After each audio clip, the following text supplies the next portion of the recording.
শিখাচ্ছি আপনাদেরকে, যে দোয়া শিখলে আপনারা ঋণ থেকে বাঁচবেন ইনশাআল্লাহ। কত দিবেন বলেন? আচ্ছা, হ্যাঁ, এই তো, শুকরিয়া। দোয়া করবেন যেন আল্লাহ পাকের দিনটাকে আল্লাহর জমিনে প্রতিষ্ঠা করতে পারে।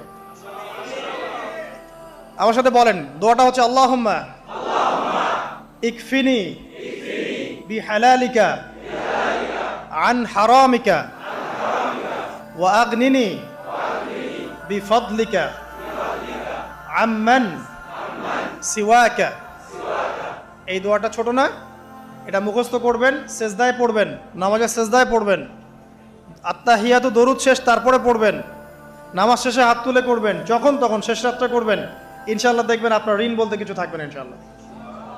যদি থাকেও, বড় কোনো ঋণ থাকেও, আল্লাহ পাক অন্য কোনো মাধ্যমে এটা শোধ করার ব্যবস্থা করে দিবেন ইনশাআল্লাহ। ইনশাআল্লাহ।